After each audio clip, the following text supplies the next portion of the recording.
Shadows stretch and start to crawl. Moonlight whispers down the hall. A cauldron bubbles, it's calling me to craft some chills for all to see.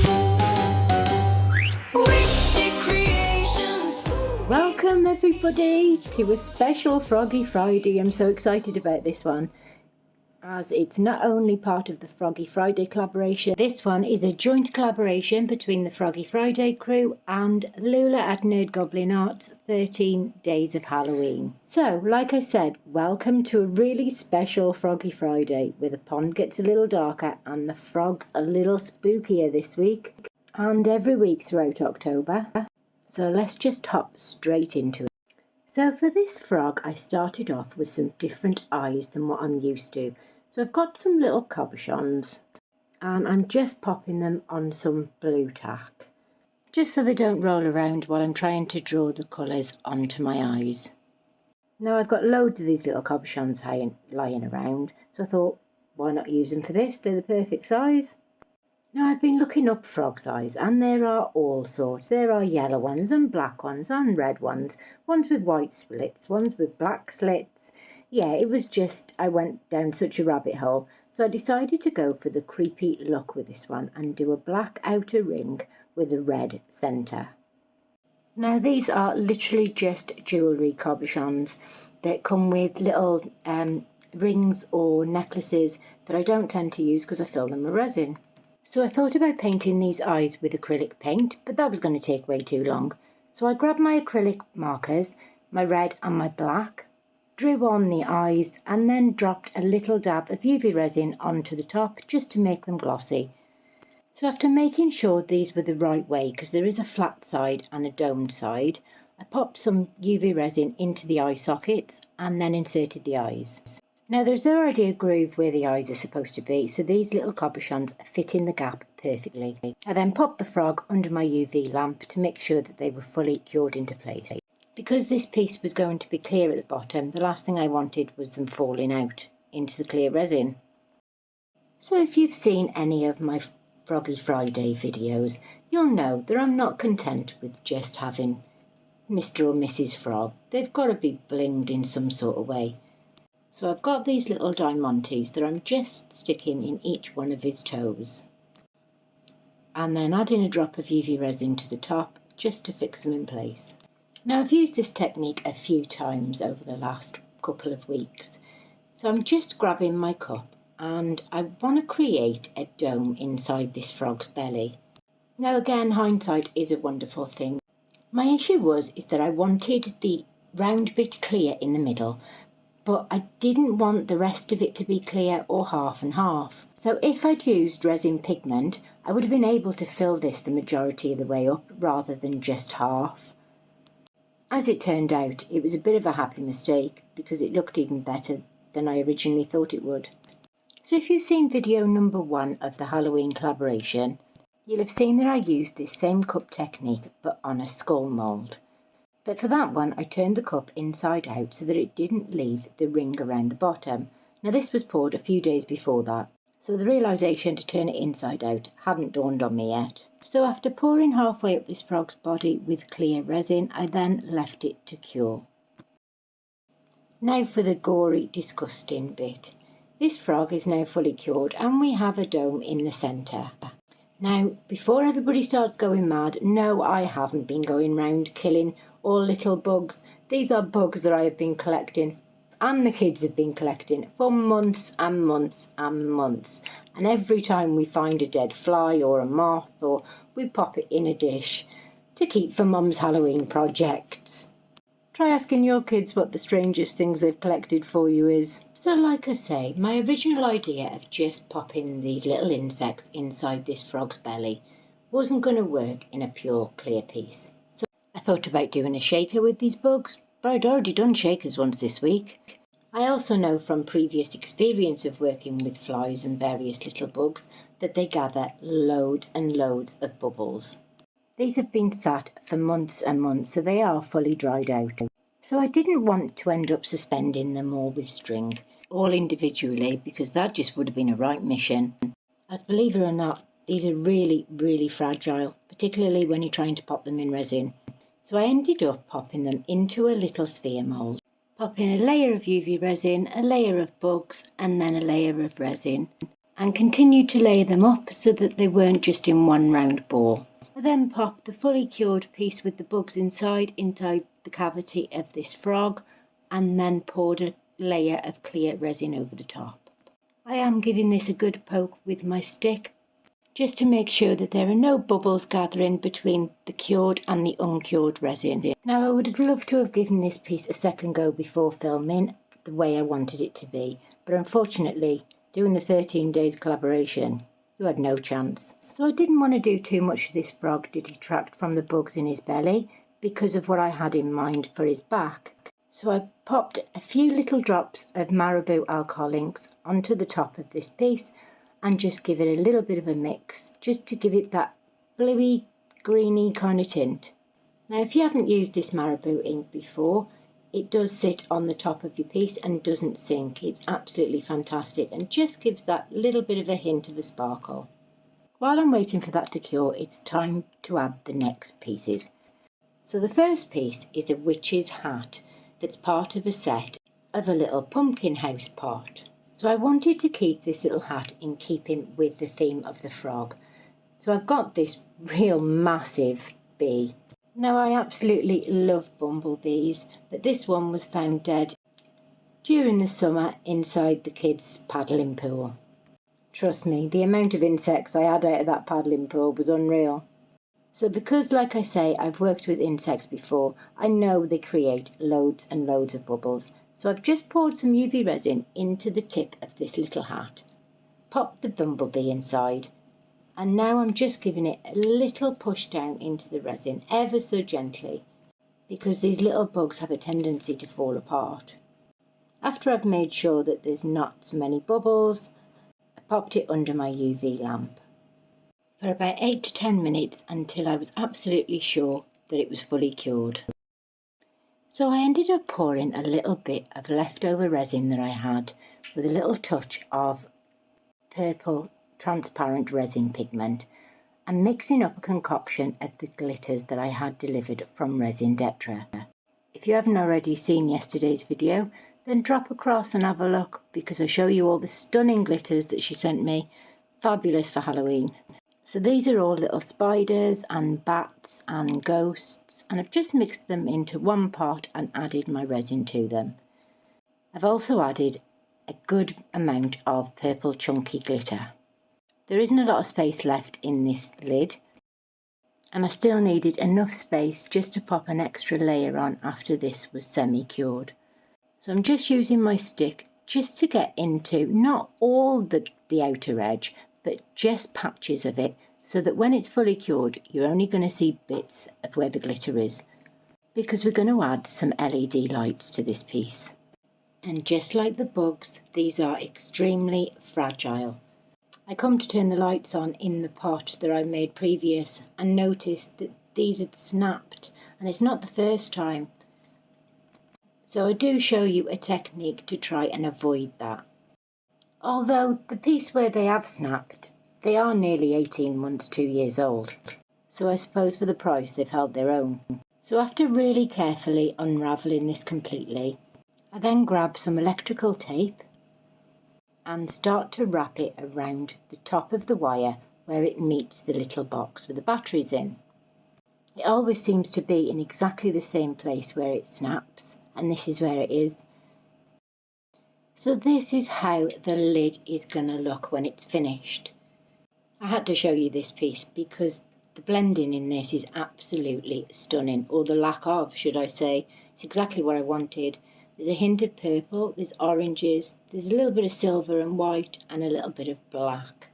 But I managed to wait just until that sweet spot where the colours weren't going to merge together. To be honest, it's quite difficult pouring black and white and not getting grey. And you can see here, this is exactly where it snaps. But there was nowhere to glue it onto other than the inside of the pot, and then you wouldn't have been able to take the lid off. So I think this is probably a safer alternative. So after finally finding the end, I'm just ravelling the wire around this tape about probably 3/4 of an inch, as far as I can go up towards the box. And now it was time to pop these lights in. So after making sure that they're still all in working order, because there's nothing worse than popping lights in a piece and then realising that they don't work. Go on, ask me how I know that one. So once these lights were all fed through this piece and I was happy with the position, it was now time to put the final layer of resin in. So I've got my little concoction of glitters with a little bit of extra added purple this time. I added some clear resin to it and then filled up the piece. Not quite all the way because of what I want to do with this hat afterwards. I needed quite a flat layer. So I find when popping resin over the lights, I like to turn my lights on just to make sure that you can still see them and that everything's still in working order. And then I run my stick around the edge to make sure that there's no trapped air bubbles. And then I left it to fully cure. So like I said earlier, this is a 2-for-1 video, as I changed my mind about what I was going to do with these frogs about 12 times, even during making the video.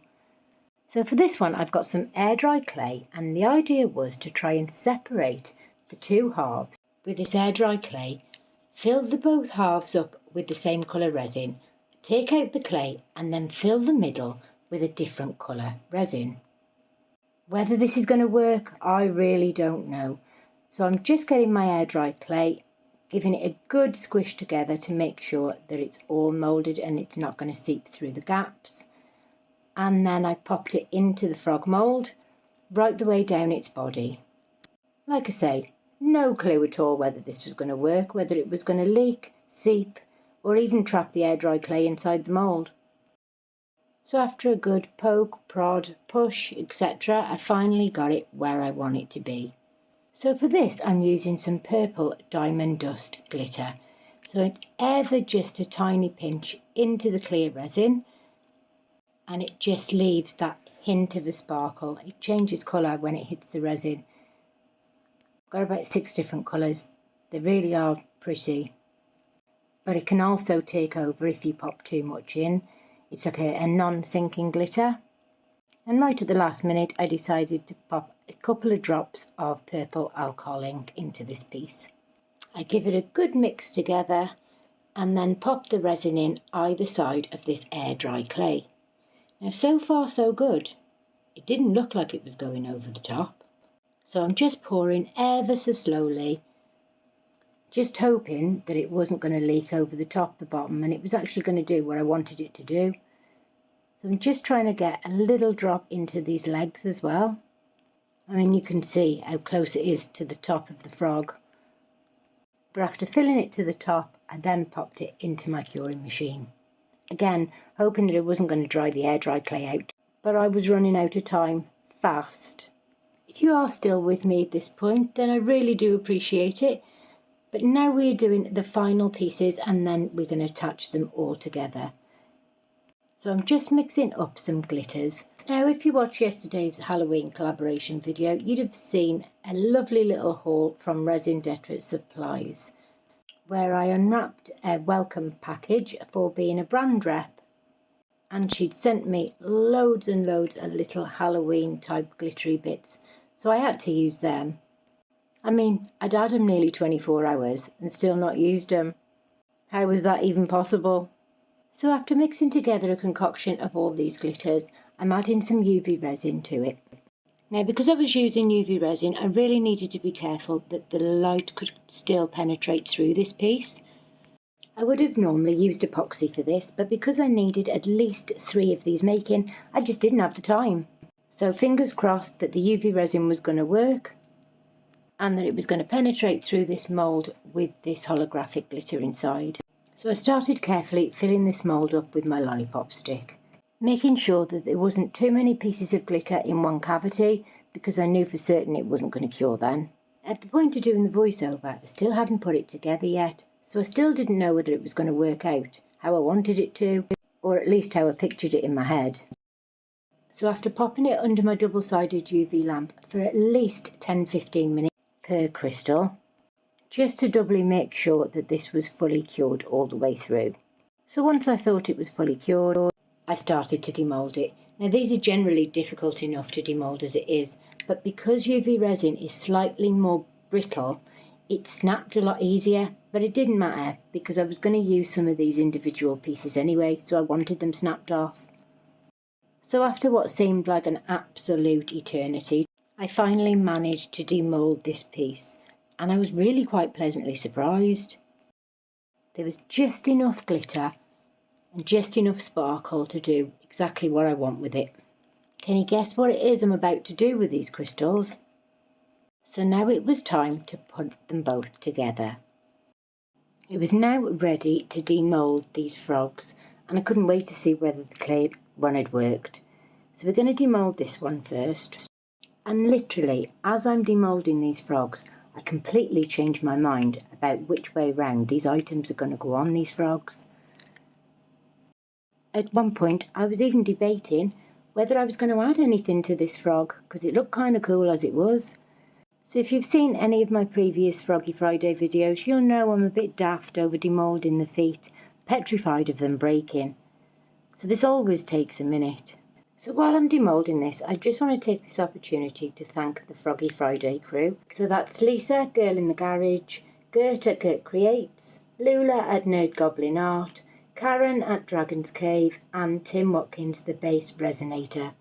Purely for all the effort that they put in with the collaboration videos, and there's a lot of work behind the scenes, as well as thank everybody else that takes part. There's some fantastic artists. So he is now demoulded.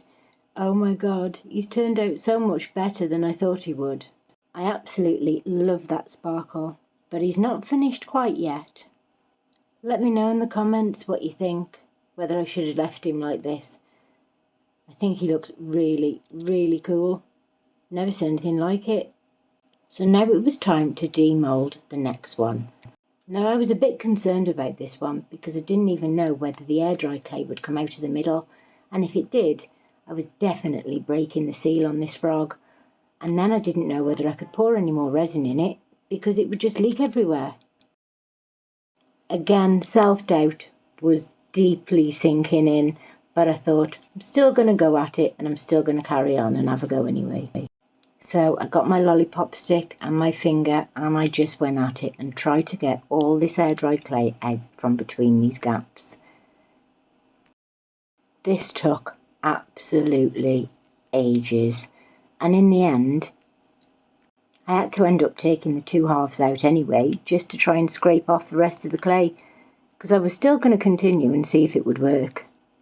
So after giving this a good scrub and running it underneath my tap, I decided to snip off all the loose bits round the edges and then pop it back into a clean frog mould. Cross my fingers and hope for the best. So I mixed up my last bit of resin for this project and poured it into the centre of this frog. Like I say, still didn't have a clue whether this was going to work or not. To finish the other frog off, my idea was to use these bits on the other frog, but I've changed my mind. So I've decided that I'm just going to glue these little crystally bits onto the frog and make it look like it's some grotesque crystally bits growing out from out of his body. I know what I had pictured in my head. Did you guess what I was going to make the crystals for? So after sticking these all on the back with some UV resin and blasting it with my lamp, this piece was finally ready. So I've sped this bit up for you because again this did take a minute, but I was really, really pleased with the outcome. So now it's time to demould the last bit, and that's this frog. Fingers crossed it was going to work, because it was literally 2 minutes ago that I found out whether it did or not. Unfortunately, because I'd gone over the top of it with UV resin, 2 of the little feet were still a little bit soft and ended up wrecking, which I'm gutted about. But after some pulling and prodding and poking, she's out the mould, and guess what? She hasn't fallen apart, she hasn't leaked, there's been no leakage underneath, and I absolutely love her. So my intention was to pop the witch's hat onto this frog. So let's demould it, and then you can let me know in the comments what you think. I mean, this is an absolutely stunning colour, and the bee looks kind of cute as well. So like I say, I was unsure whether to put this onto the other frog, because he was kind of cute enough as he was. I love the bee in this. Unfortunately, I'm going to have to play with the light because I think I got a little bit of UV resin stuck into it. But this is the other frog without the little hat. I will leave you with some glamour photos of both. Let me know which one's your favourite and whether you would have bothered putting this little hat on him or not. So I've been Tony from Georgie's Gorgeous Gifts, in collaboration with both the Froggy Friday crew and Nerd Goblin Art. So I hope you all have a lovely weekend, whatever you're up to. Here are some lovely photos for you. So stay safe, happy crafting, and bye for now. Shadows stretch and start to crawl. Moonlight whispers down the hall. A cauldron bubbles, it's calling me to craft some chills for all to see. Witchy creations, spooky sensations, Georgie's gifts so gory, horror spinning, reasons grinning, Tony's tricks for Halloween glory. Ghosts are trapped in resin frames, skulls that grin and call your name.